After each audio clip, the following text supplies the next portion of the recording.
ጸጥተና ብለኛ ማላስበው ማለት ነው ባንሰራው የሚጸጥተን ነገር የሚሆነው እኛ ምን ጊዜ ያን ስንዘግብ ነው ነው አሁን እናንተ ዘግባላችሁ አላቅም እንግዲህ ይሄ ለእናንተ ቴክኖሎጂን በቀላሉ የሚረዳ ጋዜጠኛ አለ ደግሞ እንደ የእንትኑ አዝጋሚም ጋዜጠኛ ሊኖር ይችላል ማስተራጫው ብዙ የምንቸገረው ምን ነበር ኢትዮጵያ ሬዲዮ ከዘገየም ይሆናል የኛም ይዘገያል አብሮ እዚህ መሪነት በጣም ከባድ ነው የህዝብንና የመንግስትን ፍላጎትንም ማጣጣም ሁሉ ግድ ይላል ሚዲያ ኃላፊዎች በጣም መፍራት የለብንም ማስረዳት ግን ያስፈልጋል ለህብረተሰብ ለውጥ እንተጋለን የአማራ ሚዲያ ኮርፖሬሽን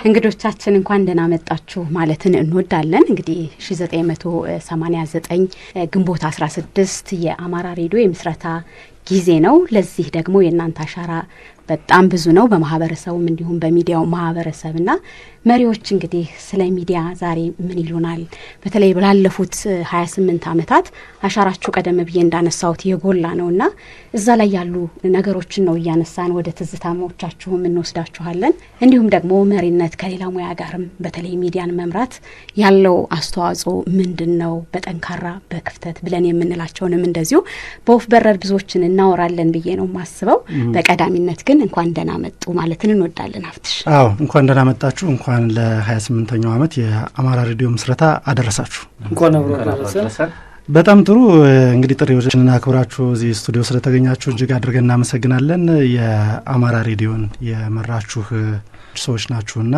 ከቆይታችሁ ጀምሮ የነበሩት ዝቶቻችሁን እንዲሁም ደግሞ ሙያዊ ሐሳቦቻችሁንም ያጋራችሁን ቆይታ እናደርጋለን ማለት ነው ለሚኖረን ቆይታ እጅግ አድርገን እናመሰግናለን ስማገኛ አብርሃምና ሀብታሙ አስናቀ ደግሞ ፕሮግራሙን እየመራን እያወያየናችሁ ነው ቆይታ የምናደርገው እንግዶቻችን እዚህ ስቱዲዮ የተገኙት ዶክተር ጀማል መሐመድ በአማራ ሚዲያ ኮርፖሬሽን በአሁኑ አጠራር ማለት ነው ቀደም ሲል በኃላፊነት ሰርተዋል አሁን ላይ ደግሞ በባህር ዳር ዩኒቨርሲቲ በጋዜጠኝነትና ስነ ተግባቦት ትምህርት ክፍል በመምህርነት እያገለገሉ ነው የሚገኙት ዶክተር ጀማል እንዲሁም አቶ ቻላቸው አቻሜለም የአማራ ሬዲዮን መርተዋል በአሁኑ ሰዓትም ሚዲያው ስራ ላይ አራቁም እዚህ ጋር እየሰሩ ነው የሚገኙት እንዲሁም ደግሞ በቀለ አሰየም በአማራ ሬዲዮ ላይ ለረጅም አመታት ሰርተዋል አማራ ሬዲዮንም መርተዋል በተጨማሪም የአሚኮ የይዘት እቅድ ማማከርና አጀንዳ አወቃቀር ኤዲቶሪያል ፖሊሲ ዳይሬክተር በመሆን በአሁኑ ሰዓት እያገለገሉ ነው የሚገኙት ከነዚህ እንግዶቻችን ጋር ነው ቆይታ የምናደርገው የተወደዳችሁ አድማጮቻችን እንግዲህ ወደ መጀመሪያው ስናልፍ መሪነት ምንድነው በተለይም የሚዲያ መምራት ማለት ምን ማለት ነው ከሚለው እንጀምር ዶክተር ስለተጋበዝኩ በጣም ነው ማመሰግነው ያው መምራት እንግዲህ ራሱን የቻለ ሳይንስ ነው መሪ ከሆነ አንድ ሰው ቢያንስ ከሚመራቸው ቡድኖች ወይም የሥራ ባልደረቦች አንድ እርምጃ ወደፊት የሄደ ሰው መሆን አለበት እኩል የሚራመድ ከሆነ የሚመራው አይታወቅም ወደ ኋላ ከቀረም የሚመሩት እነሱ ናቸው የሚሆኑት ሚዲያ ላይ ደግሞ ፈተናው ከበድ የሚያደርገው የሚዲያ ስራ የአሁን ጉዳይ ነው ሚዲያ የሚጨነቀው የሚጠበበው መገናኛ ብዙሃን የዛሬውንና የአሁኑን ነገር ደግሞ ለአድማጮች ማድረስ በዛ ስራ የተጠመደ ስለሆነ ስራ መምራቱም የሰው ኃይሉን ማንቀሳቀሱ ጋዜጠኞችን ማስተማራቱ እና አጠቃላይ ሂደቱን የመምራቱ ጉዳይ ያው ውጥረት ያለበት ስራ ነው የፍጥነት ውሳኔ ይጠይቃል ፈጥን ደግሞ መሳሳትም ሊመጣ ይችላል ወደ ሚዲያ ወደ ህዝብ የሚሄድ ነገር ከረቀቀው በኋላ ልሰበስበው አይችልም ስለዚህ ከፍተኛ ጥንቃቄ ይጠይቃል እና ደግሞ እኛ ስራ ስንጀምር ምሳሌ መምህር ነበርኩ ስለ ስራ መምራት ተሰጣኝ ስልጣናም ሆነ እውቀት የለም የነበርኩበትም ስራ ማስተማር ነው ስለዚህ ዛ ስራም ጋር መለማመድም አንድ ፈተና ነው በተለይ ደግሞ ሚዲያ ላይ ስትሆን ትልቁ ነገር ደግሞ ምንድነው ግን ሚዲያው ራሱ ጀማሪ ስለነበረ እኛም እየተማርን ለመሄድም ብዙ እድሎች ነበሩ እንዳሁኑ 24 ሰዓት የ8 ሰዓት የ10 ሰዓት አልነበረም ሲጀመር በአንድ ሰዓት ስርጭት በ30 ደቂቃ ስርጭት የተቀረጹ ፕሮግራሞችን ወደ አዲስ አበባ በመላክ ሳምንታዊ በኩርን በመስራት እንዲህ የተጀመረው እና ያ የአመራሩን ስራ እየተለማመርን እየሰራ ነው ምን ሰዓቱ ነገር ደግሞ ካለ እያረምን እየተማርንበት ለመሄድ ከፍተኛ እድል ነበር ለምን ሀብሎ ስለሚጀምር እና በዚህ መንገድ ነው የማየው አጀንዳ ለምሳሌ ማቅረጽ ብንፈልግ ሰውየው ወደፊት ሄዶ የነገውንም እያየ ሐሳብ ማምጣት መቻል አለበት ያ መሪ ማለት ይሄ ነው ወይም የሚዲያው እድገትም ቢሆን አሁን ቴክኖሎጂ ይቀየራል ለምሳሌ ዜን ከሚቀጥለው ምንድነው ኤአይ እየመጣ ነው አሉ እንዴት አድርገን ነው ይሄ ሚዲያ ከዛ ጋር የምናስተሳሰር እኒህን ለማለት አንድ እርምጃ ወደፊት መሄድ አለበት ብዬ አምናለሁ መሪነት ይሄ ከሆነ ሳይንሱ እናንተ በምትመሩበት ዘመን የነበረው አተገባበር ምን ይመስል ነበር የሚል ነው ተከታዩ ጥያቄያችን። በኋላ ላይ ቀሪ የሚያካፍሉን ነገር ይኖራል። ወደ ቻላቸው አቻሜለህ ነው የምናልፈው። እንግዲህ እርሳቸው ደግሞ በነበራቸው የመሪነት ጊዜ እንዴት ነበር ሲተገብሩ የነበሩት? ምን ይመስል ነበር ወደሚለው ሀሳብ እናልፋለን። እንኳን አደረሳችሁ። እንኳን ለመላው ለአማራ ወይም አሚኮ ሰራተኞች በሙሉ ሬዲዮ ላይ ያልሰሩም ሊሆኑ ስለሚችሉ በተዘዋዋሪ መንገድ ያው ጋዜጠኝነት ቲም ወርክ ነውና ሬዲዮ ላይ ያልሰራ ሰው ይኖራል ብዬ ስለማልገምት በዚህ አጋጣሚ ሁሉንም ማህበረሰብ እንኳን ለ28ኛው ዓመት የአማራ ሬዲዮ በዓል በሰላም አደረሳችሁ ማለት እፈልጋለሁ። በዚህ አጋጣሚ ዶክተር ጀማልን ከሱ ጋር ጎን ተቀምጬ አብሬ በማውራቴ በጣም ደስ ብሎኛል። ምክንያቱም ዶክተር ጀማል የኛ አስተማሪ ነበር።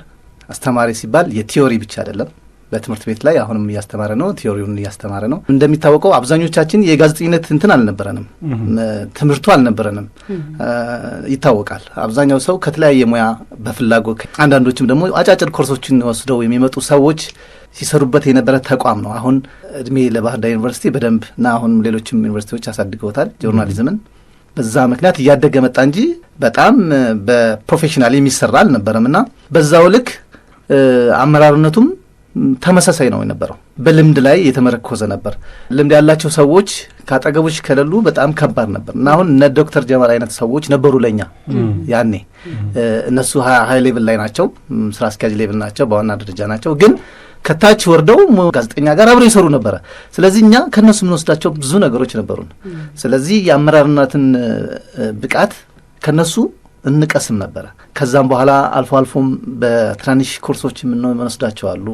በሌላ ትምህርት ቤቶችም ይሁን በሚዲያው ግቢ ውስጥ የምንወስዳቸው ኮርሶች ነበሩ። እነኛ ለእኛ ትልቅ ግብዓት ነበሩና እነዛን ተጠቅመን ነው አመራር ለመሆን እንኳን በቃን ከተባለ ልንሆን የቻል ነው። ግን በአብዛኛው በአይናችን የምናየውን ነገር ነው የምንሰራው። ቅድም ዶክተር ጀማል እንዳለው ራስን አፕዴት ማድረግ ካልተቻለ ከባድ ነው። ስፔሻሊ ለጋዜጠኛ ከባድ ነው። ምክንያቱም ጋዜጠኛ ማንበብ አለበት፣ ያነባልም። ጋዜጠኛ አነበበ ማለት ደግሞ መበለጥ የለበትም መሪው። የተሻለ አንባቢ መሆን አለበት ከጋዜጠኛው ደግሞ መሪ። ስለዚህ መሪ ተከታይ እንዲኖረው የተሻለ ሆኖ መገኘት የሚለውን እኔም በጣም የምጋራው ነው። በጣም ጥሩ። ቀደም ሲል ዶክተር ጀማልም እንዲሁ ሲጠቃቅሰው እንደነበረው በየጊዜው የሚዲያ ስራ ተለዋዋጭ ነው።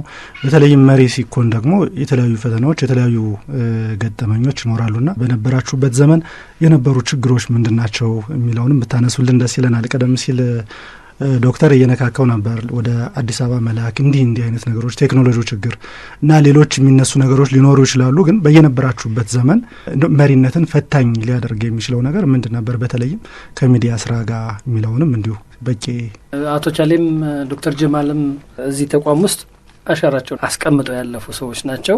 በተለይ ዶክተር ጀማል ደግሞ እኔ ሪፖርተር ሆኜ ስገባ አማራ ሬዲዮን ይመራ የነበረ ዶክተር ጀማል ነው እና ብዙ ነገር ተምረናል ከሱ። በገጠመኝ ላድርገውና እኔ ራሴ አንድ ወቅት ምናልባት ዶክተር ጀማል ያስታውሰው አላውቅም፣ የክልሉ የ10 ዓመት ጉዞ የሚል ዶክመንተሪ እንሰራ ነበር፣ የቴሌቪዥን ዶክመንተሪ እና እሱን እየሰራን ክሩን የሚመራው ዶክተር ጀማል ነው። ሌሎች ሰዎችም አብረናለን። ቅዳሜ ቀን የኤዲቲንግ ስራ ስንሰራዋልና ለቴሌቪዥን ስለነበረ ልክ ስሰራ ውዬ 7 ሰዓት ከምናምን ወይም 8 ሰዓት አካባቢ ወጥቼ ሄድኩ። ቅንብር ስንሰራውለን ለካ ቅዳሜ የዛለት አማራ ሬዲዮ ስቱዲዮ ሪፖርተር ተረኛ ነበርኩ። አላየሁትም። በቃ ያን ስሰራ መዋሌን እንጂ አላስታወስኩት። ልክ ሲታይ ስቱዲዮ ሪፖርተር የለም ሲባል ያን ሰዓት ስርጭት ነበር። ዶክተር ጀማል በአጋጣሚ እንደነበረና ምን እንዳለ ሁሉ ነግረውኛል። አይ በቀላ አይቀርም የሆነ ነገር ካልገጠመው ብሎ ቢጠብቁ የለው ቀረው። ሌላ ሰው ተክተው አሰሩትና ሰኞ ስገባ በቀለ መሆነ ነው አለችኝ ዘላለም ጌታቸው። ቅዳሜ እኮ ስቱዲዮ ሪፖርተር ነበር መሆነ ቀረ ክውን ያልኩት እና ዶክተር ጀማል ደግሞ የሚታወቀው እዚህ ግቢ በቃ ቆራጥ ነው፣ ምንም ነገር አያልፍም ምናምን ተብሎ ስለሚታሰብ በቃ እንግዲህ የተቀጣሁት ቅጣት ነው እንጂ ምን አደርጋለሁ ብዬ ተስፋ ቆርጫለሁ። በቃ የሆነ ቅጣት ደብዳቤ ምናምን እንደሚጠብቀኝ ግን ምናልባትም እንግዲህ የኔን ሁኔታ ተገንዝቦ ሊሆን ይችላል። ያለ ቅጣት ያን ነገር ሲያልፍ ለካ ማኔጅመንት ማለት መቅጣት ብቻ አይደለም፣ በደንብ የሚሰራን ሰው ችግሩንም መረዳት ጭምር ነው የሚለውን ሁሉ እያየን ተምረንበት ሁሉ የሄድንበት ሁኔታ ነው ያለው። ብዙ ነገሮችን ከዛ እየወሰድን እየተማርን ኢቭን ፕላን እንዴት ይደረጋል ያን ዶክመንታሪውን ስንሰራ እንዴት ፕላን እንደተደረገ እስካሁን ድረስ አእምሮ ይወስዳል እና ፕሮግራም ለካ እንደዚህም ፕላን ይደረጋል እንድንል በሚያደርግ መንገድ ይሰራ ነበርና መሪነት በጣም ከባድ ነው። የህዝብንና የመንግስትን ፍላጎትንም ማጣጣም ሁሉ ግድ ይላል። ዜና ማስነበብ ወይም እንዲህ መስራት ብቻ አይደለም። የህዝብና የመንግስትን ፍላጎት ማጣጣም ብቻ ሳይሆን ውስጥ ያለውን ሰራተኛም ፍላጎት አለ፣ የራሱ ኢንተረስት አለው። እነዚህን ሶስቱን ነገሮች ትሪያንጉሌት ማድረግ ካልተቻለ በጣም ፈተና ነው እና እሱ ላይ በደንብ መስራት የሚያስፈልገው ነው። ሌላው መሪነት በዋናነት እኔ መሆን አለበት ብዬ ማስበው ተኪ ማፍራትም መሆን አለበት። ነገ የሚቀበል ሰው የሚፈጥር ካልሆነ እኔ ጥሩ መሪ ነው ብዬ አልወስደው። እኔ አማራ ሬዲዮን ለተወሰነ ጊዜ ልመራ እችላለሁ። ከዛ በኋላ እኔ በወጣ ሌላ ሰው መጥቶ እንዲይዘው የሚያደርግ አስረድቼ በደንብ አሳይቼ ማውጣው ኮትኩቼ ማውጣው ሰው ከሌለ መሪ አይደለሁም፣ ጥሩ መሪ አይደለሁም ማለት ነው። ስለዚህ መሪነት ተኪን ማፍራትም ጭምር ነው። ፍላጎቶችንም አጣጥሞ መውሰድም ጭምር ነው። በጣም የተራራቁ ፍላጎቶች ይመጣል። መንግስት በዚህ ሳይድ ይጎትታል፣ ህዝብ በዚህ ሳይድ ይጎትታል። ያን ጉተታ እንዳይበጠስ ማርገብ ሁሉ የሚጠይቅ ነው። ብዙ አቅም የሚፈትን ነው እና እኛ የደረስንበት ጊዜ በጣም የተሻለ የሚባለው ነው። እኔ በአጋጣሚ በሪፖርተርነትም ስገባ ትንሽ ስልጠና አግኝቼ ነው የገባው።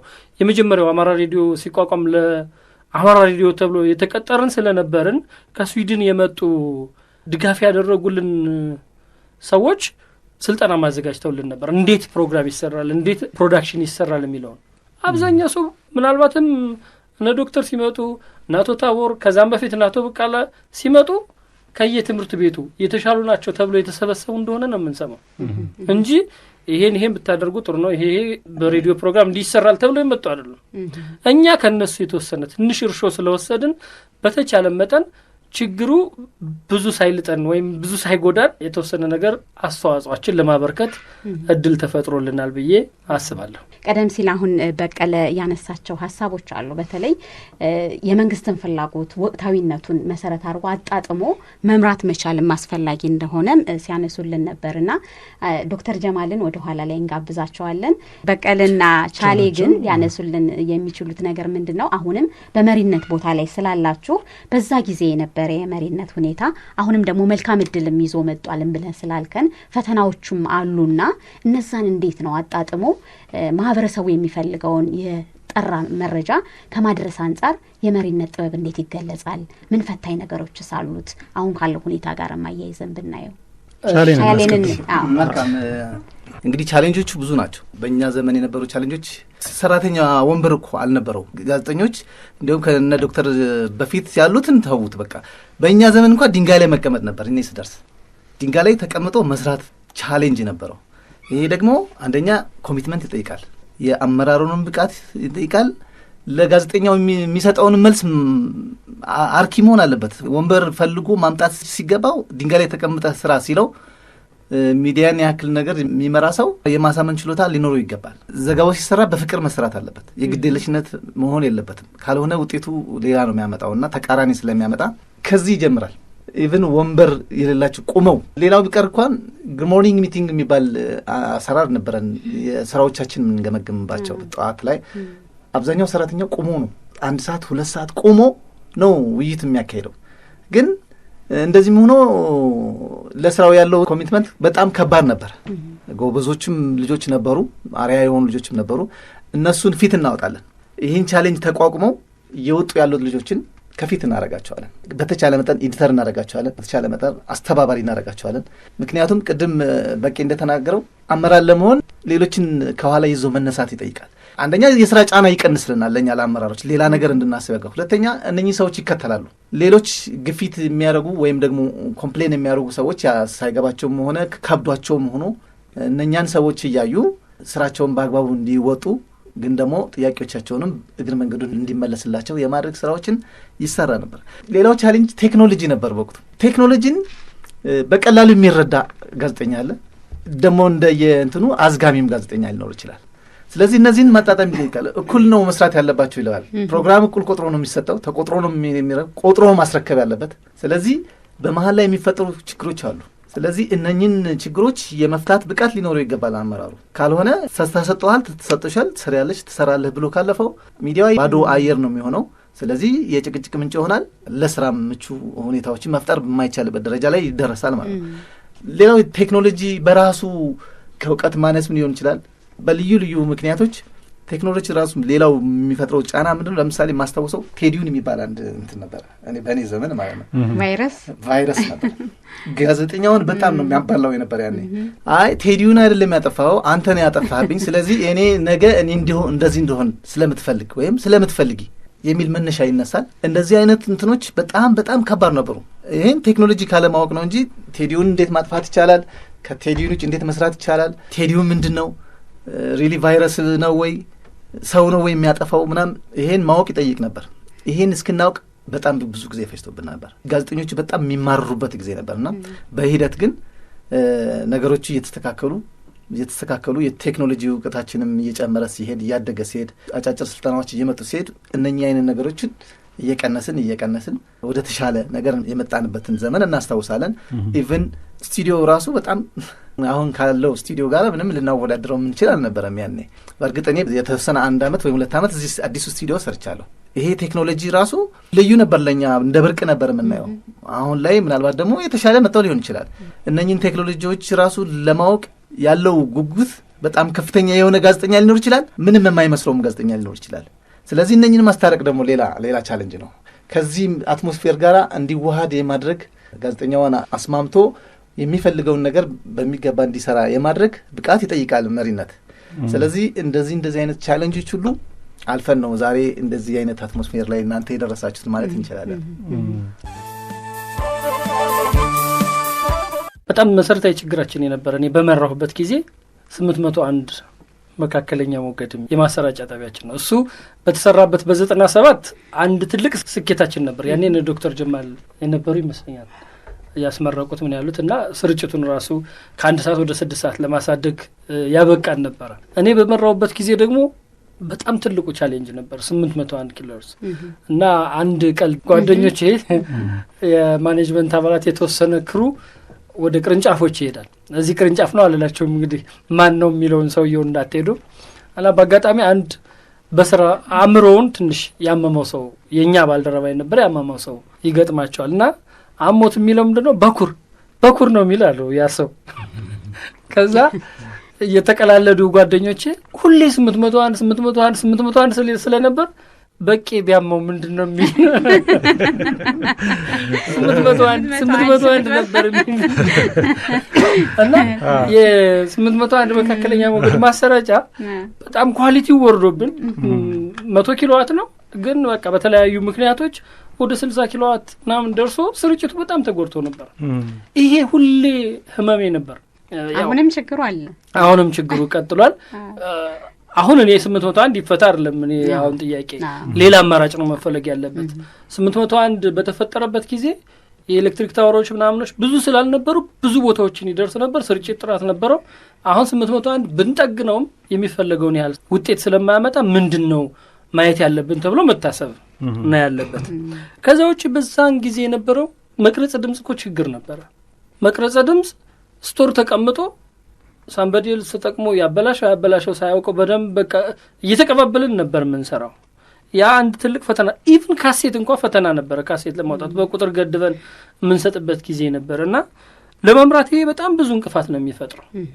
ስቱዲዮአችን ካስታወስን በእርግጥ እዛኛው ስቱዲዮ እያለን አማራ ሬዲዮን አልመራሁም፣ ጋዜጣ ላይ ነው የነበርኩት። ታችኛው ቢሮ እያለን የቀድሞ ቢሮ ስቱዲዮ መግባት ራሱ ፈተና እኮ ነው። እንግዳ ይዘን መጠን ጫማ አስወልቀን ነው ይዘን የምንገባው።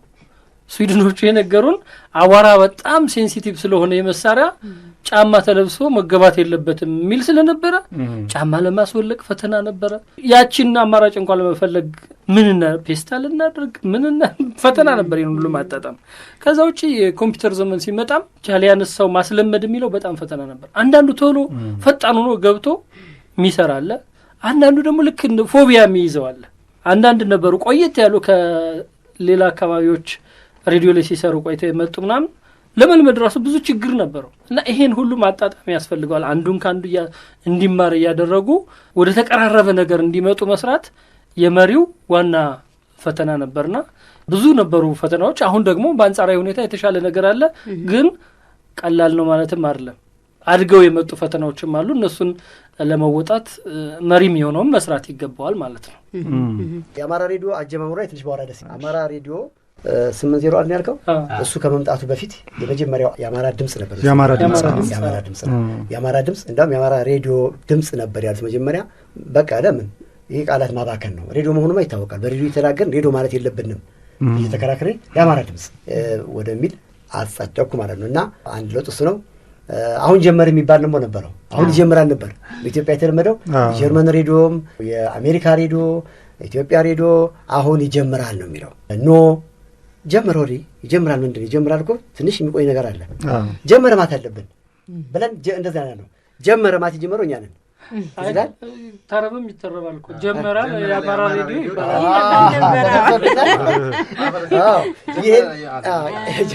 ይሄን የጀመርነው መቼ ነው? ይሄኛው 801 ከመምጣቱ በፊት ነው። ያ መቼ ነበር የሚሰራጨው? በኢትዮጵያ ሬዲዮ የባህር ዳር ቅርንጫፍ አለ እና የባህር ዳር ቅርንጫፍ ማቀባበያ ነው። ከምሽቱ 1 ሰዓት እስከ 2 ሰዓት የሚካሄደው ስርጭት ትግርኛ ፕሮግራም ነው የሚያሰራጨው ኢትዮጵያ ሬዲዮ በአጠቃላይ በመላ ሀገሪቱ። እኛ ያንን እኛ ኃላፊዎች ተነጋግረው አስረድተው በክልሉ መንግስትም ድምፅ እና ድጋፍ ከምሽቱ 1 ሰዓት እስከ 12 ሰዓት የትግረኛውን ይዘጋና የእኛ ሊንክ ተደርጎለት ከኛ ከዚህ ከትንሿ የድሮ ሬዲዮ ጣቢያ ቴሌ ጋር ሊንክ አለ። በዛ ሊንክ አማካኝነት ኢትዮጵያ ሬዲዮ ውስጥ እዚህ ይገባል። ተመልሶ እዚህ ጣቢያው እዚህ አካባቢ ቅርብ ነበረ፣ እዛ ይገናኛል። በዛ እናሰራጭ ነበር 594 እና ያ የመጀመሪያው የሬዲዮ የተለማመርንበት አቅማችን የፈተሽበት መምራትንም ጋዜጠኝነትንም ስቱዲዮቹም ያን ነበር የመጡት። ሊንኩን የሚያበጁ እነሱ ናቸው ስቱዲዮቹ። የሬዲዮ ስልጠና ሰጡን። ሬዲዮ ፕሮዳክሽን የሚል አሁን እናንተ ላይ ብትገቡ ታገኙታላችሁ አምናለሁኝ። በጣም አሪፍ መጽሐፍ አለ። መጽሐፎቹ ሰጡን፣ ስልጠና ሰጡን።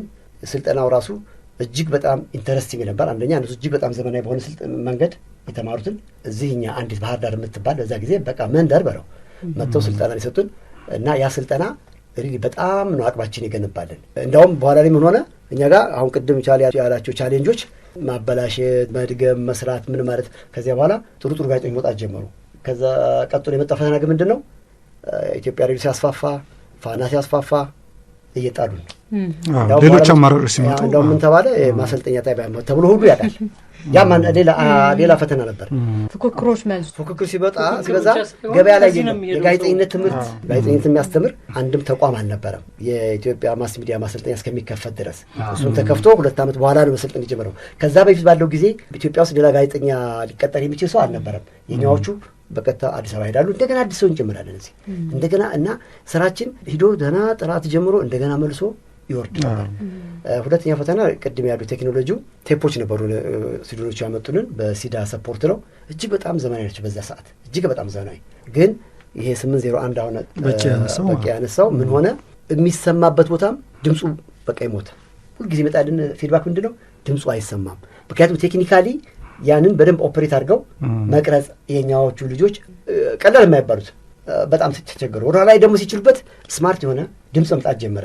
ሌላው የአማራ ድምፅ በነበረበት ሰዓት 80 90 50 60 ደብዳቤ ይመጣ ነበር። ሰዎች አስተያየት በሬዲዮ እንዲነበብላቸው እና ያ እጅግ በጣም ብሬክ ስሩ ነው። እንደዚህ ሆኖ አያውቅም። ነጮቹ በጣም ነበር ይገርማቸው። እኛ 2-3 ደብዳቤ በቀን ካገኘን ደስታውን በቃ እንደዚህ ሬዲዮ ጣቢያው መነጋገሪያ ነው የሚሆኑት ስዊዲሽ ሬዲዮ ላይ ማለት ነው። እና በኋላ ሲበዛ ምን አደረግን? ሻምበል ጌታቸው ነው እሱን ምን አደረግን? በየቀኑ እየጣፈ እያንዳንዱ እየመጣ ሰው መደብ ማለት ነው። በዛ ሰዓት ሬዲ በምናሰራጭበትም ሰዓት ደግሞ የህዝብ አብዮታ እናሰማ ነበረ። ከዛ ሰው መሰለፍ ጀመረ እየመጣ መጨረሻ ላይ አንድ ገበሬ ኬት መጣ ከወረኢሉ ይህ ቅሬታ ላይ ብሎ መጣ።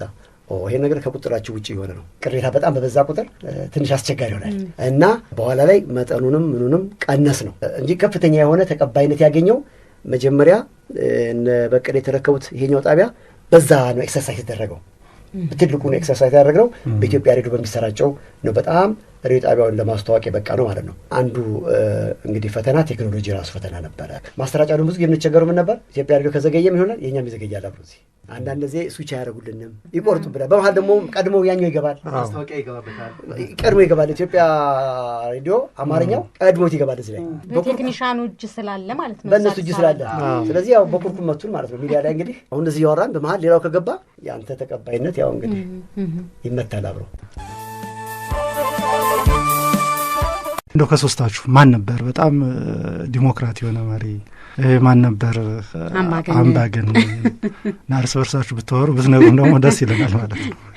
ከተመሪዎች ይመጣል የመራናቸው ሰዎች አሉ እንዴ ነገር ያለባቸው ትተዋወቃላችሁ ነው። እንዲህ ስናነሳ ከተመሪዎች እንዲህ አይነት ስሜቶች ይመጡ ነበር፣ እንሰማ ነበር። እንደው በሚያዝናና መልኩ እንደውም ገጠመኝም ካለ ከዚህ ጋር ተያይዞ እንደው ለትውስታ ያህል ለምሳሌ እኮ አሁን ቅድም በቀለ ጠቆም አድርጓቸዋል። በቃ አቶ ጀማል ችግር ከተፈጠረ አያልፍም ተብዬ ስፈራ ነበረ፣ ግን ደብዳቤ ሳይመጣ ቀረ ብሏል። እና እንግዲህ ያው እንደ እንትኑ ነው ማለት ሳይንሱም የሚፈቅደው ሁልጊዜ ዲሞክራት ልትሆን የማችልበት ሁኔታ አለ፣ በተለይ ሚዲያ ላይ ማለት ነው። ከሆንክ አስቸጋሪ ነው። ወይም ደግሞ ሁልጊዜ ሌዘፌር የሚባል አለ፣ ቸልተኛ፣ እሱም በጣም አደጋ ነው። ወይም ደግሞ ሁልጊዜ ማምባገነን ከሆንክም አስቸጋሪ ነው። ሳምታይምስ እርምጃ መውሰድ የሚገባበት ጊዜ ይኖራል እና ለምን መቼ እንዴት ለምን ብለህ መጠየቅ አለብህ። ለምሳሌ በቀለ በዲሲፕሊኑ ጥሩ ባይሆን ብዙ ጊዜ ተመድቦ ስራውን የማይሰራ ቢሆን ኖሮ እርምጃ ያኔ ወስድ ነበር። እኔ ዛት ዲሞክራቲክ አይደለም አይባልም። ያለበትን ሁኔታ የተረዳ ተፈላጊ። ለምሳሌ በአንድ ወቅት አንድ ሪፖርተር በዚህ በዘጌ በኩል የሆነ ቦታ መደብ ነው ተመድቦ ምንድን ነው ያደረገው? ከጋዜጣ ከሬዲዮና ከቴሌቪዥን የተላከው እና ያ ጋዜጠኛ ግን ምንድን ያደረገው? እዚህ ቁጭ ከተማ ቁጭ ብሎ መሳቅ ጀመረ። ልቻለች አንተተሩ ትዛለች ድንገታኛ ትዛለች ቁጭ ብሎ ዋቲዲድ ከእነሱ ዜና ማምቶ የሚሰራ ብሎ አቀረበ። በዚህ ላይ አሁን ካልወሰድክ ይሄ ዲሞክራት መሆን ይሄ ነው መገለጫውም አንዱ ይሄ ነው። ሚዛናዊ መሆን መቻል አለብህ፣ ፍትሀዊ መሆን አለብህ እና እዛ ላይ ግን ትወስዳለህ። እንደዚህ ጠንካራ ሰው ደግሞ ላይ አይተህ ማለፍ መቻል አለብህ። ምክንያቱም ዞሮ ዞሮ ሰው ነው፣ መላእክትን አይደለም የምትመራው። ያ ሁሉ ሲሆን ግን ዞሮ ዞሮ ቅድም እንዳልነው እኛ የማኔጅመንት ኮርስ አልወሰድንም። ማኔጅመንትን የተማርነው እየሰራ ነው። ሰው እንሳሳታለን፣ ምንም ጥያቄ የለውም።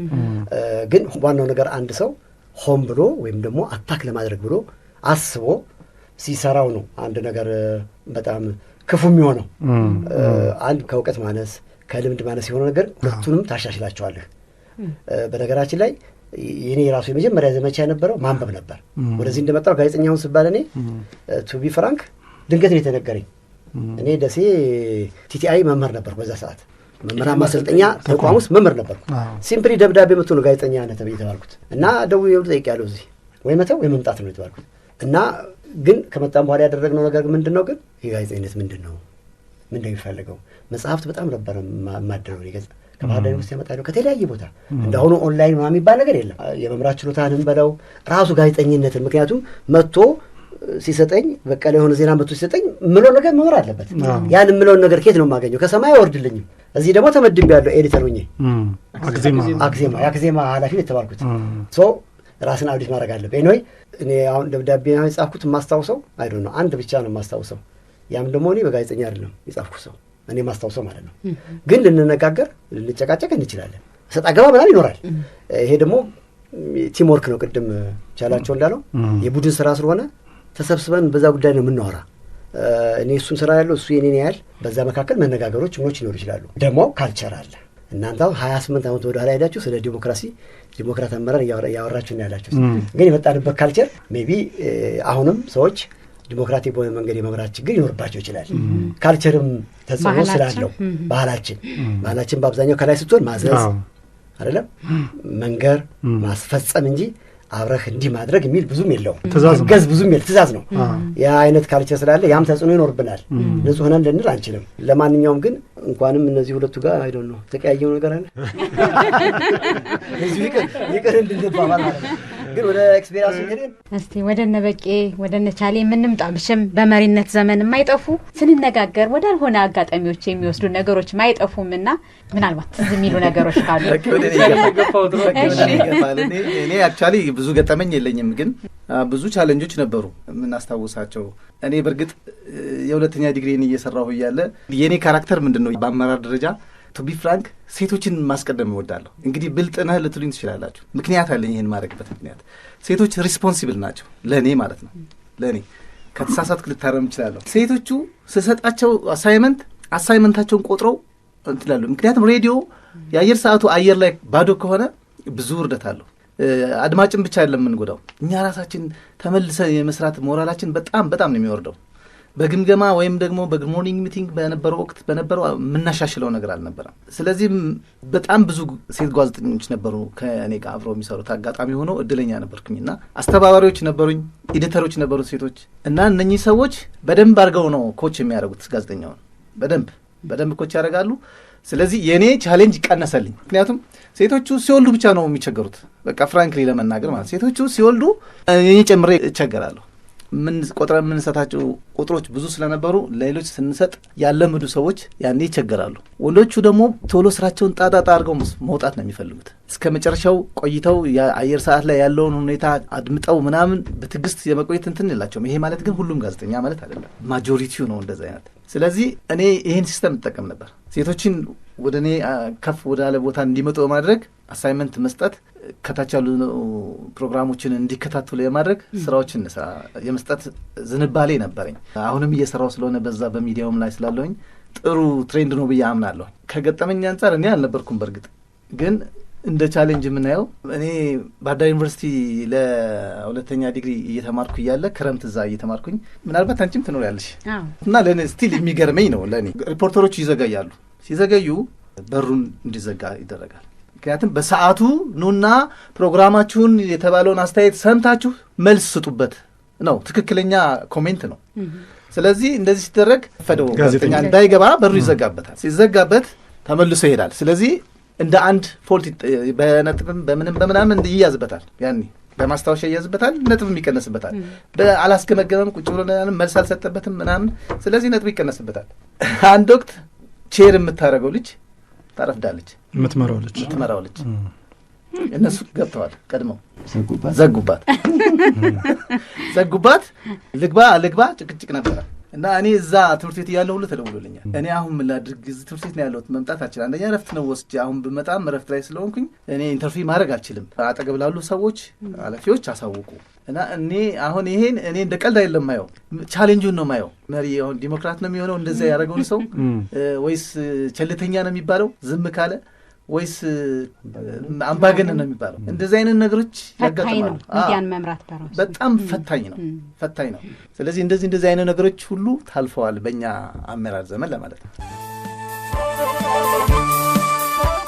ያው ሀብቴ ስንሰማው ስናየው ታሪክ ትንሽ የሚዲያ ተቋም ልክ እንደ ዩኒቨርሲቲ እንደ ሃይ ስኩል አይነት ባህሪ የሚመጡት የሚያሳዩበት ሁኔታ ከስራውን ባህሪም አንጻር ሊሆን ይችላል የሚል ነገር ይኖራል እና እንደው ምናልባት ሚዲያን መምራትና ሌላውን ተቋም መምራት ምናልባት ዶክተር ጀማል እዚህ ላይ የሆነ ነገር ሊሉን ይችላሉ፣ ሳይንሱንም ጨምረው ትንሽ የተለየ ነገር የሚፈልግ ይመስለኛል ከባህሪው። ቀደም ሲል ሊነሱ የነበሩ ነገሮች ሌሎች ተቋም ላይ ላይታዩ ይችላሉ። ምናልባት በቂ የምታነሳው ካለ ዶክተርን ላስቀድምና ምለው ይኖራል። መልካም። ሚዲያ በጣም ይለያል። የሚለየው ያው እኛ ሚዲያ ውስጥ ስላለን ሙያችንን ለማሞካሸት ዋጋ ከፍ ለማድረግ ሳይሆን በሁለት ምክንያት ነው። አንደኛው ሚዲያ የሚያዘጋጀው ነገር በሚሊዮን ለሚቆጠሩ ህዝቦች የሚሰራጭ ነው። ስለዚህ ከፍተኛ የሆነ ኃላፊነትና ተጠያቂነት ያለበት ስራ ነው። ሌላ ቢሮ ውስጥ ያለ ሰው የሚፈርመው ደብዳቤ ለ10 ሰዎች ለ20 ሰዎች ሜቢ ለ50 ሰዎች ወይ ለ100 ሰዎችን የሚመለከት ጉዳይ ሊሆን ይችላል። ለሚሊዮኖች ጉዳይ የሚፈርምም ቢሆን ያ ሰውዬ ያ የሚፈርመው ደብዳቤ ወረቀት ዋቴቨር የሚያስተላልፈው መልእክት ሳምንት፣ ወር፣ 2 ወር ቀስ ብሎ ታይቶ ሊሄድ የሚችል ነገር ነው። ጋዜጠኛ ወደ መስክ የሚሄድ ከሆነ ዛሬ ነው መሄድ ያለበት። ነገ የሚዘገብ ከሆነ ዛሬ መውጣት አለበት። ነገ ጎንደር ላይ የሚሰራ ከሆነ ዛሬ መውጣት አለበት። በቃ ነገም አይደለም ከነገ ወዲያም አይደለም፣ ኢትስ ጀስት ቱዴይ። ግን ሌላ የግብርና የጤና የምን ነገ የሚሰራ ካለ ከነገ ወዲያ ቢወጣ ያን ያክል ምናልባት በጣም እጅግ አጣዳፊ የሆነ ነገር ካልተከሰተ በስተቀር ማለት ነው። የጋዜጠኛ ግን ሁልጊዜ አጣዳፊ ነገር ነው። ይሄ ደግሞ ፍጥነቱ ሚዲያው የሚፈልገው ነገር አለ፣ ዲማንድ ያደርጋል። ፍጥነት ስፒድ በጣም ትልቁ ፈታኝ ይሄ ነው። ከጊዜ ጋር ነው ትግሉ እና ጊዜ አለ። ሁለተኛ ደግሞ ተጠያቂነቱ ከፍተኛ ነው። እነዚህ ሌላውን ተቋም ከመምራት ጋር እኩል አይደሉም። አንድ ገጠሜ ልንገራችሁ። ከዚህ ከኃላፊነቱ ጋር በተገናኘ በአንድ ወቅት የዚህ የክልሉ ምክትል የነበረ ሰው ኃላፊ ክልሉ ርዕሰ መስተዳድር ምክትል ርዕሰ መስተዳድር የእኛ ደግሞ የዚህ የአማራ ብዙኃን መገናኛ ቦርድ ሰብሳቢ የነበረ ሰው ለምሳሌ ደብዳቤ ጻፈ፣ ይነበብ የሚል ላክ።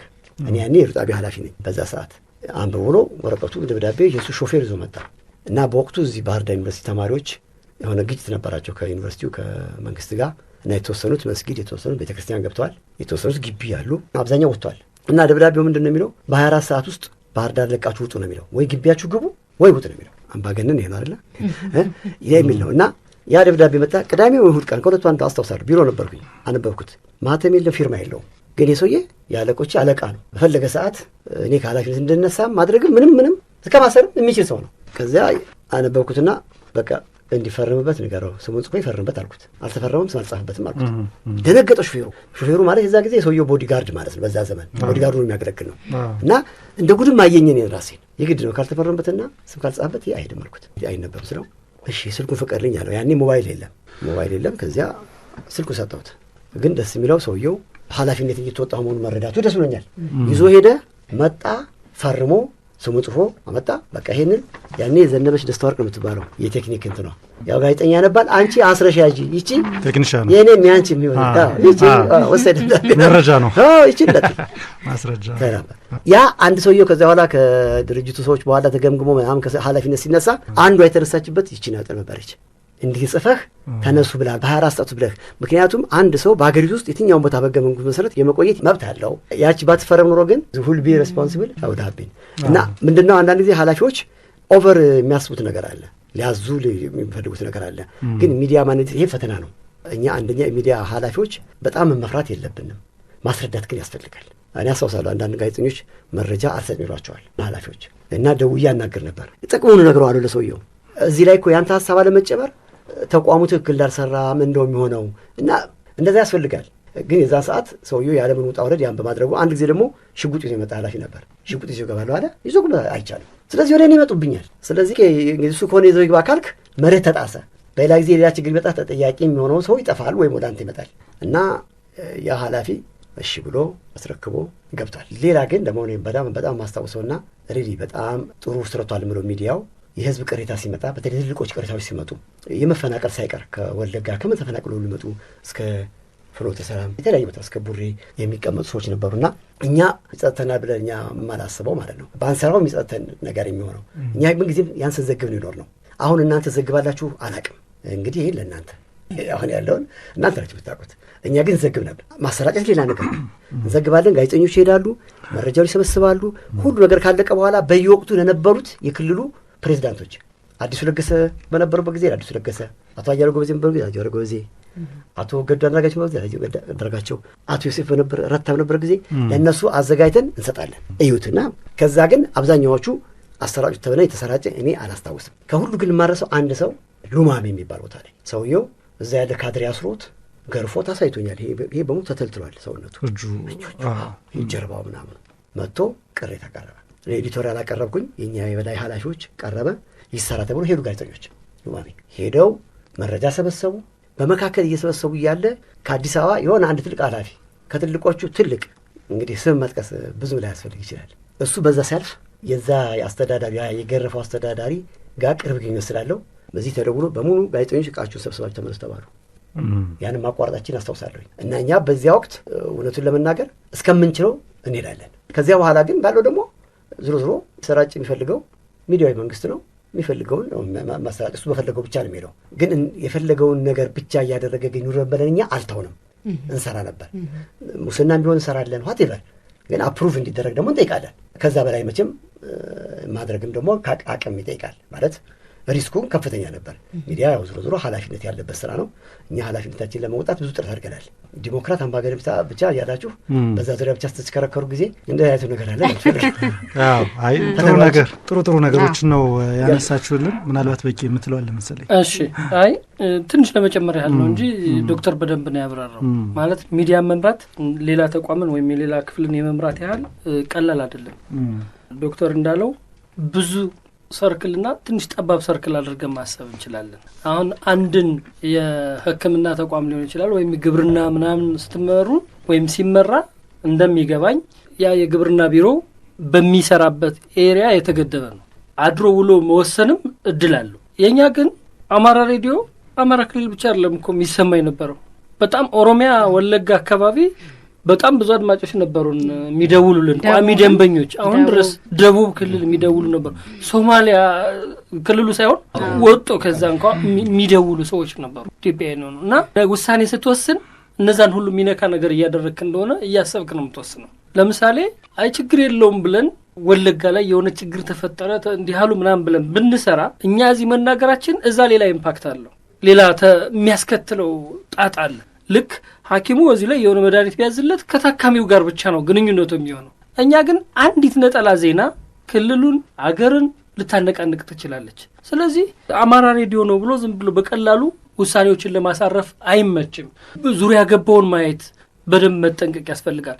ከምንም በላይ ደግሞ ዶክተር ያለው የጊዜ ጫና በጣም በጣም ከባድ ነው። ፈጥኖ መወሰን ስላለበት የመሳሳት እድሉ ይሰፋል ማለት ነው በፈጠንን ቁጥር እና ይህን ሁለቱን አጣጥሞ መሄድ በጣም ፈተና የነበረው ሚዲያ መምራት በጣም ቅድም ያልኳቸው ሶስቱን ነገሮች ትሪያንግሌት ማድረግ ስለሚያስፈልገው የህዝብ ፍላጎት፣ የመንግስት ፍላጎት፣ የሰራተኛው ፍላጎት እንዲህ እሱ ስላለው ትንሽ ከበድ እንደሚል እንድናስብ ነው።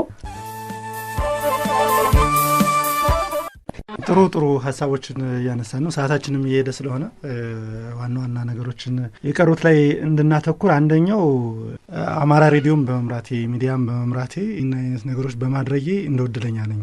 ባደርጋችሁና ማድረግ እችል ነበር እነዚህን ነገሮች ብላችሁ የምትሏቸው ነገሮች ካሉ ደግሞ ታነሷቸው፣ ደስ ይለናል። የአሁኑ መሪዎችም ይማሩበታል ብለን እናስባለን። በስኬትም ወይም ደግሞ እንደ ማድረግ እችል ነበር ብላችሁ የምታስቧቸው ነገሮችና ሶስታችሁም አጫጭር ነገር ቻሌ። እሺ፣ እኔ ምንድነው አዳዲስ ነገሮችን ለማወቅ ጉጉት እንዲኖርህ ያደርጋል። ስለዚህ አዲስ ነገር ባወቅ ቁጥር ወደ ውስጥ ዘልቆ የመግባት ፍላጎትን በዛው ልክ ይጨምራል። ባወቅ ቁጥር ያለህን ለሌሎች የማካፈል እድልህ ሰፊ ነው የሚሆነው። ስለዚህ ጋዜጠኝነት ሌሎች አያንቡም ማለት አይደለም። የጋዜጠኝነት ግን ግዴታ ነው። ምክንያቱም ራስህን አፕዴት ካላረክ ከቴክኖሎጂው ጋራም ኢቭን አብረህ ካልተዋወቅ በየጊዜው ሚዲያውም በዛው ልክ ፈጣን ስለሆነ አብረህ ካልፈጠንክ ተቃራኒ ነው የሚሆነው። መሪና ተመሪ መሆን ይመጣልና ስለዚህ ለእኔ ትልቁ ጥቅም ጋዜጠኛ መሆኔ የማንበብ እኔ እንዲያውም አሁን ትንሽ ከድሮ ተቀዛቅዣለሁ ማለት እችላለሁ። ድሮ ወረቀትን ባገኘው ቁጥር አነባለሁ እንኳን የሚጠቅማሉ ተብሎ የሚታሰቡ መጽሐፍትን ወይም ሌላዎችን ቀርቶ ማለት ነው። ስለዚህ ለማንበብ በጣም በጣም ምቹ ሁኔታን ይፈጥራል። እንግዲህ ማንበብ ደግሞ ሙሉ ሰው ያደርጋል ብዬ ስለማምን ከፍተኛ ጥቅም አለው ብዬ አምናለሁ በግሌ። እኔ ያለኝን ልጨምር። መጀመሪያ ማታወቅ ያለበት የጣቢያውን አቅም ማወቅ ይገባል። በእኛ ሀገር ሁኔታ እኔ ከሌሎች ጣቢያዎች አሁን የመጣው ሶሻል ሚዲያ የተለየ ቢሆንም ከሌሎች ጣቢያዎች ሬዲዮ በጣም ከፍተኛ አቅም እንዳለው መገንዘብ አለብን። አብዛኛው የክልሉ ነዋሪ የሚያገኘው ሬዲዮን ነው። ቴሌቪዥን የሚያገኘው ወይም ጋዜጣ የሚያገኘው ቁጥሩ በጣም ጥቂት ነው፣ ወይም የተወሰነ አካባቢ ላይ የሚወሰን ነው። ሬዲዮ ግን ብዙውን የሚያገኝ ስለሆነ ይሄን አቅም ተገንዝበን መስራት አለብን እና በቆየሁበት ጊዜ ደስ ያሉኝ ፕሮግራሞች ነበሩ እንደ ውሎ በአርሶ አደሮች ቀይ አይነት። እነዚህ ፕሮግራሞችን አለማስፋት ይቆጨኛል። አሁን ያለው መሪ በደንብ ቢያሰፋቸው ደስ ይለኛል። ውሎ በአርሶ አደሮች ቀይ የሚያስወድደው ሌላ ምንም አይደለም። ራሱ ጋዜጠኛው ፓርቲሲፔት የሚያደርግበት እዛው ስራው ውስጥ ገብቶ አብሮ የሚሳተፍበት እንጂ የሆነ እየጠየቀ የሚያስነግርበት አይደለም። ስለዚህ አሁን ያሉት ፕሮግራሞቻችን በዘቀኝት መምጣት አለባቸው። እዛው ውስጥ ገብቶ የሚሰራባቸው እንደዛ እየተሳተፈን አብሮን እየሰራ ላይቭ አይነት ነገር ባህር እየሰጠናቸው ከሄድን አድማጫችንም በደንብ እየጨመረ ይሄዳል። ልምዱንም የመውሰድ እድሉ በጣም የሰፋ ነው። ውሎ በአርሶ አደሮች ከተለያየ አካባቢ መጥተው ያመሰግኑ ነበር ሰዎች። በርካታ አድማጭ ያለው ተወዳጅ ፕሮግራም ነው እና እሱን ማስፋት ይገባል። አንድ ውሎን ብቻ ይዘን ሳይሆን ሌሎች ፕሮግራሞቻችን በዛ ቅኝት እንዴት አድርገን እንስራቸው ብሎ ማሰብ ያስፈልጋል። ለምን ተወደደ? ይሄ በዚህ ምክንያት ነው የተወደደው። ይሄ ድክመቶች አሉት፣ ይሄ ጥንካሬ ያለው። ስለዚህ ሌሎች ፕሮግራሞች ላይ እኒህን ጥንካሬዎች እናሻግራቸው፣ እናጋባቸው ብሎ ማሰብ የበለጠ ተደማጭ ሬዲዮ ጣቢያ እንዲኖረን ያደርጋል እና ከምንም በላይ ግን የሬዲዮን አቅም በደንብ ተገንዝበን መምራት ብንችል መልካም ነው። በጣም አሁን ባለው ሁኔታ እስከተወሰነ ጊዜም ከሬዲዮ ይበልጥ ብዙውን ሕዝብ የሚደርስ ሚዲየም የለንምና የሚል ሀሳብ ነው ያለኝ። አመሰግናለሁ። እኔ የሚቆጨኝ የሚለው ላይ አንድ ነጥብ ማንሳት ፈልጌ ነው። ጀምረ ነውም ስለወጣው ሰወጣ እኔ ከአሚኮ ስለቅ በቅድ ደረጃ ይዘ ነው ለማስጸደቅም በደንብ በቲም ደረጃ እየተወያየንበት የነበረ አንድ ምንድነው እንትኑ ሀሳቡ ምንድነው አማራ ክልል ውስጥ አርሶ አደሩ በኢኮኖሚ ብዙም ደካማ ላንለው እንችላለን። አብዛኛው ራሱን ችሎ የሚንቀሳቀስ አርሶ አደር ነው ብለን እናስባለን። በኢኮኖሚ ያው ከሌላው አንጻር ስናየው ማለት ነው። ግን በተግባር ላይ አሁን የምናያቸው አሉ። አሁን ስፔሻሊ ከሶሻል ጋር ያለው ሁኔታ ለምሳሌ ባለባበስ፣ በአመጋገብ ደረጃ አርሶ አደሩ ለምንድን ነው የማይቀየረው? ስፔሻሊ ደግሞ አማራ ክልልን ፎከስ አድርገን ከሌሎቹ ክልሎች ስናነጻጽረው ማለት ነው። አርሶ አደሩ ያመርታል፣ ቢያንስ ለራሱ የሚሆን ፍጆታ ሊኖረው ይችላል። ግን እንደ ምሳሌ የሚቆጠረው አማራ ክልል ነው። ለምሳሌ መቀንጨር ምሳሌ የሚጠቀሰው አማራ ክልል ነው። የሆነ ነገር ሲፈጠር አማራ ክልል ነው የሚጠቀሰው።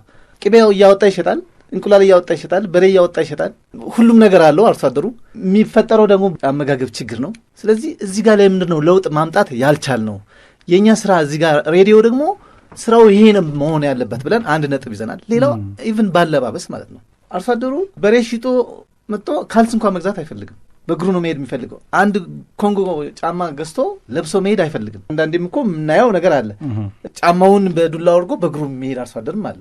በዱላው ይዞ በእግሩ የሚሄድ አርሶ አደር አለ። ይህን እንዴት ነው መቀየር የምንችለው? ይህን አመለካከት እንዴት መቀየር ይቻላል ብለን ፕሮግራም እንቅረጽ ብለን እዛው አድሮ 1 ወር 2 ወር የሚፍጅ በየወሩ በየቀበሌዎቹ የአርሶ አደሩ ጋር እየዋለ እያደረ የሚሰራ ፕሮግራም ሬዲዮ በጣም ላይቭ ይሆናል፣ በጣም ተወዳጅም ያደርገዋል የሚል ፕሮግራም ቀርጸን ልንሰራ በጣም ብዙ እየለፋን ነበርና ምናልባት ከቻላችሁ ይህንን ከባህር ዳር ዩኒቨርሲቲ ጋር ኢቭን ዶክተርም እዚህ ስላለ ጥናት ተካሂዶበት በመተባበር የሆነ ፕሮግራም ቢሰራ ለውጥ ሊመጣ ይችላለሁ ብዬ አስባለሁ እና ሳልሰራው ያለፍኩት ብዬ የማስበው ይሄን ነው። እዚህ ላይ እቺ ያነሳት ነጥብ አይ ቲንክ እዚህ ቬሪ ኢንተረስቲንግ በጣም አሪፍ ሀሳብ ነው ያነሳው። ምናልባትም የእናንተ ባልደረባ ላሻሽል ነው ሀሳብ ስጤ ሲለኝ ከሰጡት አንዱ ሀሳብ ይሄ ነው። ምንድን ነው ሚዲያ የባህል አብዮት የባህል ለውጥ ተጠቃሎ ባህል ውስጥ ነው የሚገባው። ያበላል ባህላችን፣ ያለባበስ ባህላችን፣ የአሰራር ባህላችን ራሱ እንደውም እኔ የኢትዮጵያ ሚዲያዎች ቀደም ሲል ሬዲዮ ነው ዋናው ሬዲዮ ነው፣ ሌሎችም ታታሪው አርሶ አደር፣ ታታሪው ህዝብ፣ ታታሪ እያሉ አንዳንድ ጊዜ የሆነ የተሳተ ምስል በሰዎች ውስጥ ቀርጸዋል ብዬ ነው እኔ የማምነው እንደራሴ በግል። ምክንያቱም ታታሪ ከሆነ ለምን አልተቀየርንም? በቃ በጣም ሲቀላል እኮ ነገር እኮ ነው። ታታሪ ከሆነ አንድ ሰው መቀየር መቻል አለበት። ፖለቲካ ምናምን የተወሰነ የሚያስቸግር ነገር ሊኖር ይችላል። ግን ያልተናገር ነው ወይም መናገር የማንፈልገው ድክመት አለን። አዎ መናገር የማንፈልገው ድክመት አለው ብቻም ሳይሆን መቀበል የማንፈልገው አሁን ቻሌ ተቀብሎታል። አየህ ተቀብሎታል። ይሄ ድክመት ነው፣ ጉድለት ነው። ይሄ ቢስተካከል የተሻለ መኖር ይቻላል። አስብ አሁን አንተ ማር ሽጦ ስኳር ነው የሚገዛው። ገብቶሃል? ያ ማለት ስኳር አይጠቀም ማለት አይደለም። ግን ማሩን በቃ ልክ ምንም የማይትነካ ነገር ተደርጋ ማለት ነው። ቤተሰቡ እንኳን ለአምሮት እንደው ቅቤውን ይሸጣል፣ ዘይት ይገዛል። ያውም ይሄ የእንትን ዘይት ያው የረጋ ዘይት ይገዛል። ዋይ ምንድን ነው የጎደለው ነገር? በአመጋገብ ብትለው ለምሳሌ አማራ ክልል ለምሳሌ ምስራቅ ጎጃም ደግሞ ለምሳሌ አንደኛ አምራች ነው። የኔ እንደውም አንዱ እኔ ፈተንኩት ፒኤችዲ የሰራ ዶክተር ሃይማኖት የሰራው በምን ላይ ነው? በአማራ ክልል በምስራቅ ጎጃም ደግሞ አንደኛ አምራች ነው። ያ ቦታ አንደኛ ምርታማ ነው። ግን በክልሉ ደግሞ አንደኛ መቀንጨር። ይሄ ተቃርኖ ከምን መጣ? እና የባህል ለውጥ እንዲመጣ ሚዲያው መስራት አለበት። የዚህ አይነት ፕሮግራሞች ቋሚ ሆኖ መቀጠል አለባቸው፣ መኖር አለባቸው እንጂ ሲምፕሊ ታታሪ ህዝብ ምናምን ያሞካሸን ግድ ነው። ከሆነ ችግር ነን እኮ ያልሆነው ነገር ግን ብዙ ነው። ለምን ረሃብ ለምን ይገባል? ስራ አጥነት ለምን ይስፋፋል? እና ሚዲያው ላይ በዚህ ላይ መስራት አለበት። ችክ ብሎ ግን በሚጣፍጥ መንገድ በየቦታው በየገጠሩ እየገባ እና በዚህ ላይ አይ ቲንክ ቢሰራ ጥሩ ነው። ሌላው እኔ በጋዜጠኝነት በእርግጥ ተገፍቼ ወይም ደግሞ ሄር ተብዬ መጥቻለሁ ቢባልም እኔ በጣም ደስተኛ ነኝ በዛ። ለዚህ ደግሞ ያበቃኝ እዚህ መጥቼ የጋዜጠኝነትን ሀሁ በራሱ በስራው ከስራው እየተማርኩኝ በመሄዴ በሬዲዮ፣ በቴሌቪዥን፣ በጋዜጣ ያላዳረስኩ ክፍል የለም። ምክንያቱም እናንተ ሁሉ ላታዳርሱ ትችላላችሁ። የፒአሩ ሁሉንም አዳርሻቸውን ወጣሁት። ያ ለእኔ ትልቅ ካፒታል ነው። እንግሊዝ ሀገር ሂጄ ማስተር ስማር መምህራን በአብዛኛው የሚጠይቁት እኔን ነበር። ምክንያቱም ሌሎቹ ቢኤ ተምረው የመጀመሪያ ዲግሪያቸው ጋዜጠኝነትና ኮሚኒኬሽን ተምረው ለማስተር ነው የመጡት። እኔ ደግሞ የመጀመሪያ ዲግሪ በፔዳጎጂ ሌላ ነው፣ ግን ተግባር ያለው እኔ ጋር ነበር። ይሄ ትልቅ ነው እና እስከ መጨረሻው ድረስ እኔ አሁን ስማርም ሳስተምርም እንደዚህ የጠቀመኝ ምንም ነገር የለም።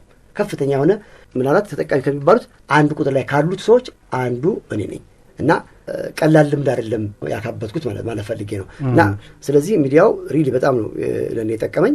በጣም እንድመራመርበትም ጠልቄም ገብቼ በደንብ እንዳየው በጣም ጠቅሞኛል። ከዚህ አንጻር እኔ በጣም ደስተኛ ነኝ።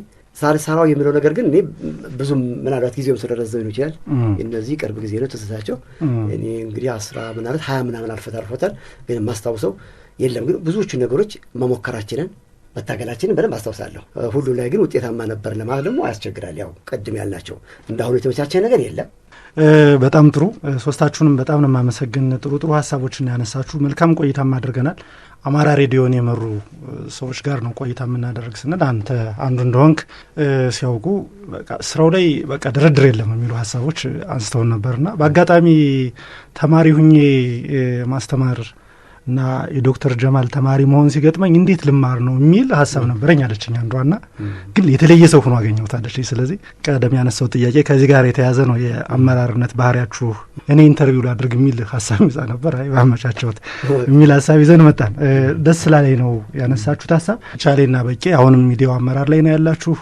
ዶክተር ደግሞ ያው ስልጠናዎችን ትሰጣለህ፣ አሚቆን ጨምሮ ሌሎች ተቋማትም ስልጠናዎችን እየሰጠ እንደሆነ አውቃለሁ። መማርና ማስተማሩ ላይ ደግሞ እንዲሁ ጋዜጠኝነትና ኮሚኒኬሽን ላይ በማስተማር ላይ ነው የምትገኝና ምናልባት እንደ መጨረሻ የምናደርገውና እንድታጠቃልልን የምፈልገው ነገር በቀጣይ የሚዲያ መሪ ሆነው የሚመጡ አካላት ምን ማድረግ አለባቸው፣ ምን ሌሰኖችን መውሰድ አለባቸው የሚለውን የመጨረሻ እናድርገው። የመዝጊያ ሀሳብ በአንተን ቋጨው ማለት ነው ዶክተር። መጀመሪያ በዚህ ዘመን ስለ ሚዲያ ሳያውቁ ጋዜጠኝነትን ሳይሰሩ መሪ ባይሆኑ እኔ እመክራለሁ። በሀገራችን እኛም እየተማሪ እየሰራን ባለንበትም ጋዜጠኝነትን ምንም የማያውቁ ሰዎች ከላይ ይመጡና ይቀመጣሉ። ለእነሱ በጣም ቻሌንጅ ነው። አያውቁትም፣ ሙያውን ምንም የሚያውቁት ነገር የላቸውም። እና የማታውቀውን ሙያ መምራት ሪሊ በፈተና ላይ ፈተና መጨመር ነው። በአሁኑ ሰዓት ደግሞ አማራጮቹ ብዙ ናቸው። በኦንላይን ሊማር ይችላል፣ በተለያየ መንገድ። ዝሮ ዝሮ ጋዜጠኝነትን መምራት ያለበት በአጭሩ ይሄ በሌላውም ሀገር ያለው ተሞክሮም ጋዜጠኝነትን መምራት ያለበት ማን ነው? በጋዜጠኝነት ያለፈ መሆን አለበት። ምክንያቱም ያ ካልሆነ ጋሪውን ከፈረሱ ማስቀደም ይሆንና ብዙ ችግሮች ይፈጠራሉ። ከዚያ ቀጥሎ ግን በዛ ማቆም የለባቸውም። ቅድም ባልደረቦች ብዙ እንዳሉት ማንበብ፣ ሁልጊዜ ራስን ከፊት አድርጎ ቀድሞ መገኘት እና ሆደ ሰፊነት ነገሮችን በስፋትና በእርጋታ ማየት፣ ማወያየት። ትልቁ ነገር ሰዎችን ማሳተፍ ነው። እንደ ሚዲያ ደግሞ ሰዎችን ለማሳተፍ ትልቅ አመቺ የሆነ ምንም ተቋም የለም ማለት ይችላል። እንደሱ የሆነ ተቋም ለማግኘት ከባድ ነው። ወይም ከሆኑት መካከል አንዱና ዋናው ሚዲያ ነው። ብዙዎች ማሳተፍ ትችላለህ። በማንኛውም ጉዳይ ላይ በማንኛውም አመራር ላይ የአሳታፊነት ሚና መጫወት። ምክንያቱም አሁን ፈላጭ ቆራጭ ወይም ደግሞ በዚህ ኪድ በዛ ግባ የሚለው አሰራር አይ ቲንክ ብዙ ነገር ያበላሻል። ስለዚህ ሚዲያውን ማወቅ አለባቸው። ሁለተኛ አሳታፊ የሆነ አመራር መከተል አለባቸው። ሶስተኛ ኢኖቬቲቭ መሆን አለባቸው። አዳዲስ ነገር ማፍለቅ መቻል አለበት። መሪ ማለት ቅድም አሁን ቻሌ እንዳለው ያለሁትን ሀሳቦች አዳዲስ ፕሮግራሞች መቀየር አለበት። ምክንያቱም ሰው አሁን ሚዲያ ላይ እንደ ድሮ ቁጭ ብሎ ያንተን 30 ደቂቃ 20 ደቂቃ ፕሮግራም ቁጭ ብሎ ሊያዳምጥ አይችልም። ብዙ የሚወስዱት ነገሮች አሉ፣ የሚቀሙት ነገሮች አሉ። ሶሻል ሚዲያው አለ። ኑሮ ራሱ ፈተና ነው። በዚህ ሰዓት ሬዲዮ ደግሞ አይን የለውም፣ አይነ ስውር ነው ይባላል። ስለዚህ ያለው ምንድን ነው? ጆሮ ነው። ስለዚህ ጆሮን በደንብ መያዝ መቻል አለበት። ስለዚህ ለፕሮግራም ኳሊቲ ላይ በጣም መስራት መቻል ያስፈልጋል። እናንተም ነገ ጧት ስትጨርሱ ስራውን የሚቆጫችሁ ነገር አዲስ የሆነ ገበሬው ጋር የሚደርስ ነገር የእነሱን ህይወት የሚቀይር ነገር አልሰራሁም የሚለው ይቆጫችኋል። ቢኮዝ አሁን ተመቻችቷል። የአየር ጊዜ 24 ምናምን የጋዜጠኛ ማለት ከዛ የሆነች ብሬያ ከሚዲያ ሳብ አድርገህ ዛሬ አንድ አስደናቂ ነገር ይዘንላችኋል። ቻይና ውስጥ ከ80ኛ ፎቅ ላይ የተወረወረች አንዲት ድመት ምናምን እንኳን ለአርሷል ለከተማው ሰው ምን ይጠቅመዋል? ኢቭን ሰው እንኳን ከዛ ወደቀና ዳነ ቢባል አንድ ሰው የቻይናዊ ምን ይሁን የኛ ሰው ከፎቅ ነው ከዛፍ እንዲወርድ ነው። ማኔጀርስ ይሄን ማተኮር አለባቸው። ፕሮግራም ኳሊቲ መምራት ከኳሊቲው አንዱ ጊዜውን መመጠን ነው። ከዚያ ደግሞ ለሰው ህይወት በጣም ቅርብ የሆነ ፕሮግራም ማዘጋጀት ነው። እኛ ፕሮግራሞችን ለሰው ህይወት ቅርብ የሆኑ ፕሮግራሞችን መስራት ብንችል ምንጊዜም አድማጩ ከኛ ጋር ይሆናል። እና ትልቁ ችግር ያለው ምንድን ነው? ብዙ ጊዜ ጋዜጠኞች የሚያተኩሩት ማን ላይ ነው? ኃላፊዎችን ነው። የሆነ ባለሙያ ይጠይቃል፣ ከከፍተኛ ባለሙያ ይጠይቃል። ከዛ ደግሞ ከሱ በላይ ያለ ከዛ በኋላ ዶክተር የሚባል የዩኒቨርሲቲ መምህር የሚባል ከዛ ደግሞ የቢሮ ኃላፊ ዲኤታ ምናምን ተናግሮ ያብቃል። እያወራን ያለ ነው ግን በአብዛኛው አድማጫችን ግን ተራው ህዝብ ነው።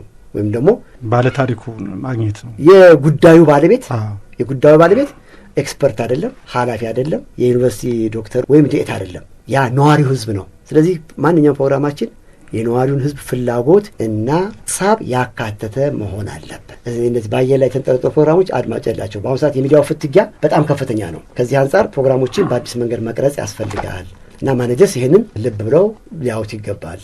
እኔ በየዕለቱ ቅድም ዶክተር ጀማል በደንብ ስትረስ አድርጎታል። ፕሮግራሞቹን በየጊዜው አፕዴት ማድረግ ያስፈልጋል። አንደኛ ኦዲየንስ ሪሰርች ያስፈልጋል። እኔ ምን ያህል ጊዜ ተሰርቶበታል አላውቅም። ኦዲየንስ ሪሰርች በጣም ያስፈልጋል። ቢቻል እንደውም በየአመቱ ቢሰራ የበለጠ አሪፍ ነው። ያኔ የጎለን የነበረኛ ኦዲየንስ ሪሰርች ብዙ ጊዜ አንሰራም። ጋዜጠኞች እንፍጨረጫለን። ጋዜጠኛ የተሻሉ የሚባሉ እንቀመጣለን፣ ዲስከስ እናደርጋለን፣ አይዲያ ያፈልቃሉ።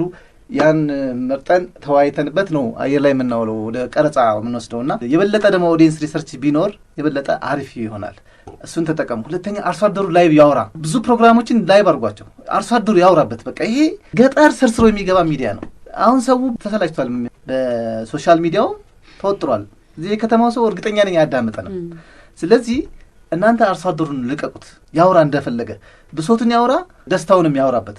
ስለዚህ እንደዚህ አይነት ፕሮግራሞችን አሁን ያሉ አመራሮች በደንብ አስታውሰው ቢቀርጹ በጣም አሪፍ የበለጠ ተወዳጅ ነው። ኢቭን የከተማው ሰው መሳብ ትችላላችሁ አይደለም አርሶ አደሩ እና የራሱ ሽታ አለው፣ የራሱ ቃና አለው። በደንብ አማራ ሬዲዮ በጣም የሚታወቅበት ነው። ቅድም ሶማሌ ምናምን በጣም እንዲያውም አድማጭ ነበር። እኔ አሁን ከቤኒሻንጉል ነው የመጣሁት ስመጣ እና ይቺ አታመልጠኝም ዜና ዶክተር ጀማል 30 ደቂቃዋ ጊዜ ነበር እኔ የማዳምጠው። እኔ አልነበርኩም እዚያ እኔና ይቺ አይዲዋ በቃ ከዛ ጀምሮ ጆሪያ እና አማራ ሬዲዮ ተቀጥሬ መስራት በጣም ጉጉት ነበረኝ። እስከ አመራር ደረስኩበት። ታንኪዩ በቃ በጣም አመሰግናለሁ።